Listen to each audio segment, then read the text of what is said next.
وہ دن گزر چکا تھا جب احد کے میدان میں زمین خون سے سرخ تھی اور آسمان گواہ تھا کہ ایمان زخم تو کھا سکتا ہے لیکن ہار نہیں مانتا۔ دشمن سمجھ بیٹھا تھا کہ مسلمان کمزور پڑ گئے ہیں، لیکن نبی کریم صلی اللہ علیہ وسلم کے دل میں ابھی ایمان کی چنگاری دہک رہی تھی۔ جو احد میں شریک ہوا تھا وہ اب میرے ساتھ چلے، ہم دشمن کو دکھائیں گے کہ محمد صلی اللہ علیہ وسلم اور اس کے ساتھی زخموں کے بعد بھی نہیں رکتے۔ یہ ہے وہ داستان جہاں درد نے حوصلے کو جنم دیا اور زخموں سے ایمان کی خوشبو اٹھی۔ مدینہ کی فضا بوجھل تھی، ہر گلی میں آہٹ کم، سسکیوں کی آواز زیادہ تھی، شہداء کی گھروں میں غم کی چادریں تنی ہوئی تھیں، اور رسول اکرم صلی اللہ علیہ وسلم جن کے چہرے پر زخموں کے نشان تھے خاموشی سے اپنے رب کے حضور جھکے ہوئے تھے۔ مدینہ کی عورتیں اپنی شہداء پر رو رہی تھیں، لیکن نبی صلی اللہ علیہ وسلم کی آنکھوں میں آنسو نہیں، حوصلہ تھا۔ راستے میں ابو سفیان اور اس کے ساتھی روحا کے مقام پر رکے۔ ان کے دلوں میں ایک وسوسہ جاگا، ہم نے مسلمانوں کو شکست دی مگر ختم نہیں کیا۔ محمد صلی اللہ علیہ وسلم ابھی زندہ ہیں۔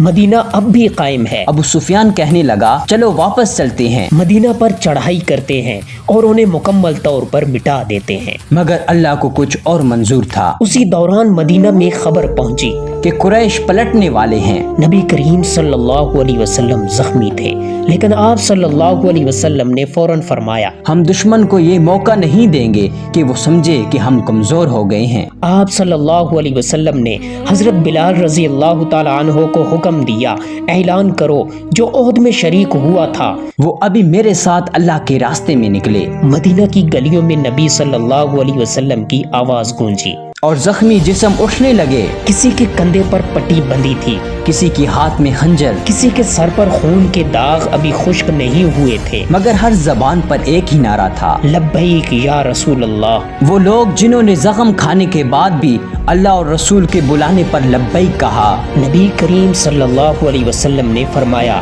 جو احد میں شریک تھا وہی اس مہم میں جائے گا۔ چنانچہ تقریباً 70 زخمی صحابہ تیار ہوئے۔ ان میں حضرت ابو بکر، عمر، علی، سعد بن ابی وقاص، طلحہ، زبیر جیسے عظیم مجاہد موجود تھے۔ آپ صلی اللہ علیہ وسلم نے خود قیادت فرمائی۔ رات کا وقت تھا۔ مدینہ کے دروازے سے نکلتے وقت آپ کے چہرے پر زخموں کی چمک میں ایمان کا نور جھلک رہا تھا۔ یہ قافلہ مدینہ سے نکل کر حمراء الاسد کی سمت پڑا۔ یہ مقام مدینہ سے تقریباً 8 میل کے فاصلے پر تھا۔ راستہ دشوار تھا، زخمی صحابہ کے قدموں سے خون ٹپک رہا تھا، مگر وہ خاموش تھے، دلوں میں صرف اللہ اکبر کی گونج تھی۔ ابو سفیان جب روحا میں تھا تو اسے اطلاع ملی کہ محمد صلی اللہ علیہ وسلم زخمی ہونے کے باوجود تمہارے تعاقب میں ہیں۔ یہ خبر سن کر قریش پر خوف طاری ہو گیا۔ ابو سفیان نے اپنے قافلے سے کہا اگر وہ واقعی نکل آئے ہیں تو بہتر ہے ہم واپس نہ جائیں، ورنہ وہ ہمیں ختم کر دیں گے۔ یہ تھا ایمان کا روب جو تلوار سے نہیں بلکہ حوصلے سے قائم ہوتا ہے۔ جب مسلمان ہمراہ الاسد پہنچے، نبی کریم صلی اللہ علیہ وسلم نے فرمایا رات کو مشعلیں جلا دو تاکہ دشمن سمجھے لشکر بہت بڑا ہے۔ رات کے اندھیرے میں 70 مشعلیں جلی۔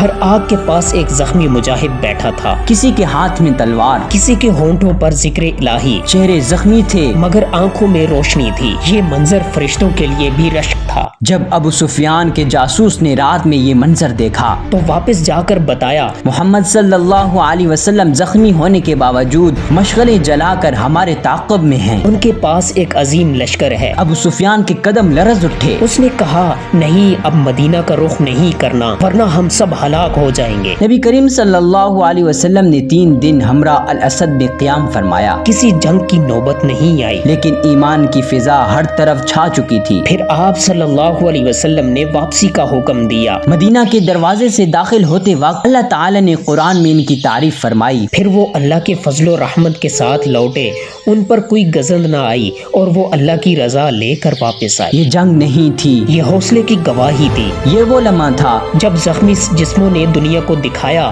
کہ ایمان کبھی ہارتا نہیں، اور اللہ نے گواہی دی کہ زخموں کے بعد بھی لبیک کہنے والے ہی دراصل سچے مومن ہیں۔ ہمراہ الاسد کی رات، پہاڑوں کے درمیان خاموشی کی چادر تنی ہوئی تھی۔ ہوا میں دھول اڑ رہی تھی اور زخمی مجاہدوں کے چہروں پر چمکتی آگ کے شعلے ایمان کی چمک بن گئے تھے۔ ہر طرف طرف سے مدینہ کے مجاہدوں کی سسکیاں سنائی دے رہی تھیں، مگر ان کے لبوں پر کوئی شکایت نہیں تھی، بلکہ زبان پر صرف ایک ہی ذکر تھا، اللہ اکبر اللہ اکبر۔ نبی کریم صلی اللہ علیہ وسلم نے رات کے وقت اپنے خیمے سے باہر نکل کر ان صحابہ کو دیکھا جو زخموں میں تڑپ رہے تھے۔ کسی کا ہاتھ پٹی میں لپٹا تھا، کسی کے چہرے پر زخم کا نشان، اور کسی کے قدموں سے خون بہہ رہا تھا۔ مگر جب آپ صلی اللہ علیہ وسلم نے فرمایا اے میرے صحابہ، دشمن تمہیں کمزور سمجھتا ہے، مگر اللہ کے نزدیک تم سب بہت قوی ہو، تو سب کی دلوں میں ایک بجلی سی دوڑ گئی زخموں کے درد ماند پڑ گئے اور چہروں پر روشنی پھیل گئی۔ رات کو مشعلیں روشن کرو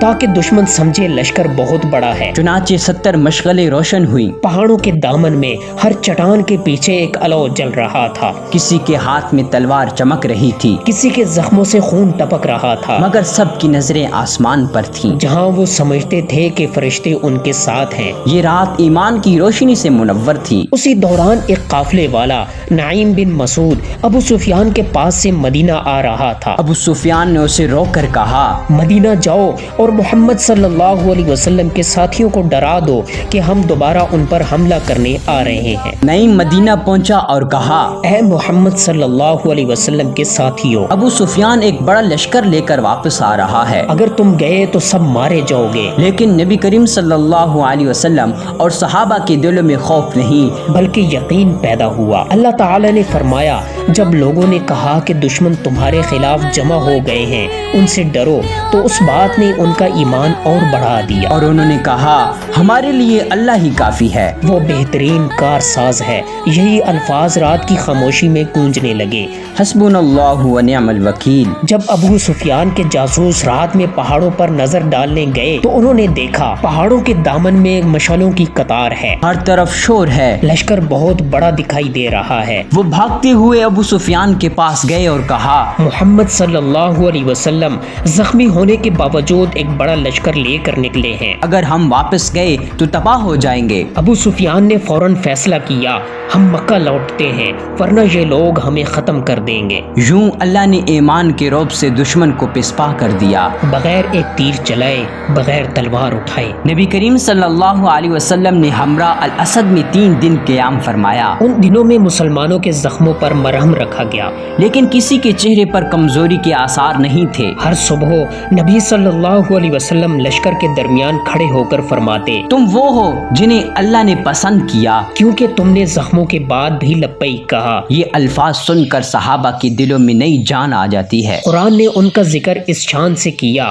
پھر وہ اللہ کے فضل و رحمت کے ساتھ لوٹے، ان پر کوئی گزند نہ آئی اور وہ اللہ کی رضا لے کر واپس آئے۔ یعنی اللہ نے ان کے ایمان، ان کے عزم اور ان کی قربانیوں کو اپنی رضا سے نوازا۔ جب نبی کریم صلی اللہ علیہ وسلم مدینہ واپس لوٹے تو چہرہ مبارک پر اطمینان کی جھلک تھی۔ آپ صلی اللہ علیہ وسلم نے فرمایا، اللہ نے دشمنوں کے دلوں میں خوف ڈال دیا ہے اور ہمیں بغیر لڑائی کے فتح عطا فرمائی۔ پھر آپ صلی اللہ علیہ وسلم نے صحابہ کے لیے دعا فرمائی، اے اللہ ان زخموں کو شفا دے دے جنہیں تیری راہ میں کھایا گیا۔ یہ دعا سن کر مدینہ کے گھروں میں روشنی بھر گئی۔ یہ غزوہ دراصل ایمان کی علامت تھا، یہ ثابت کر گیا کہ مسلمان صرف میدان میں نہیں بلکہ زخموں میں بھی بلند رہتا ہے۔ یہ واقعہ ہر دور کے مومن کے لیے پیغام ہے کہ اگر تم زخمی ہو، اگر تمہارے راستے میں تکلیف ہے، تب بھی لبیک کہو، کیونکہ اللہ کے نزدیک سب سے قیمتی وہی ہے جو درد کے بعد بھی کھڑے رہتے ہیں۔ مکہ پہنچ کر ابو سفیان نے اپنے سرداروں سے کہا، اگر ہم مدینہ جاتے تو شاید ہماری ہلاکت ہوتی۔ محمد صلی اللہ علیہ وسلم زخمی ہو کر بھی نکلے، یہ ان کے ایمان کی طاقت ہے۔ کچھ سردار شرمندہ ہو کر بولے، ہم نے سمجھا تھا وہ شکست کھا گئے، مگر حقیقت میں ہم شکست کھا گئے ہیں۔ یوں اللہ نے دشمنوں کے دلوں میں خوف اور پشیمانی ڈال دی۔ جب نبی کریم صلی اللہ علیہ وسلم کا قافلہ واپس مدینہ پہنچا تو لوگ دوڑ کر آئے، بچے خوشی سے اللہ اکبر کے نعرے لگا رہے تھے۔ عورتوں کی آنکھوں میں آنسو مگر لبوں پر مسکراہٹ تھی۔ انہوں نے کہا، ہم نے سنا کہ دشمن دوبارہ لوٹ آیا ہے، اور آپ صلی اللہ علیہ وسلم پھر نکل گئے۔ اللہ آپ کو جزائے خیر دے۔ آپ نے امت کو حوصلہ دیا۔ یہ وہ موقع تھا جب اسلام نے دنیا کو سکھایا کہ زخموں سے ایمان کم نہیں ہوتا بلکہ مزید چمک اٹھتا ہے۔ اللہ نے ان لوگوں کی تعریف میں قرآن میں آیات نازل فرمائی جو قیامت تک ایمان والوں کے لیے مشعل راہ بن گئی۔ الذین استجابوا للہ والرسول، وہ جنہوں نے زخموں کے بعد بھی اللہ اور اس کے رسول کے بلانے پر لبیک کہا۔ غزوہ ہمراہ الاسد ہمیں یہ سکھاتا ہے ایمان کمزوری کے بعد بھی طاقت بن جاتا ہے۔ اللہ کا رعب صرف ایمان سے قائم رہتا ہے، نہ کہ تعداد سے۔ نبی کریم صلی اللہ علیہ وسلم کے بلانے پر لبیک کہنا ہی کامیابی کی اصل کنجی ہے۔ درد کے بعد لبیک مومن کی پہچان ہے۔ جی تو ناظرین، آج کی ویڈیو آپ کو کیسی لگی؟ کمنٹ سیکشن میں اپنی رائے کا اظہار ضرور کیجیے گا۔ اگلی ویڈیو تک کے لیے اجازت دیجیے، اپنا اور اپنے پیاروں کا بھرپور خیال رکھیے گا۔ اللہ حافظ۔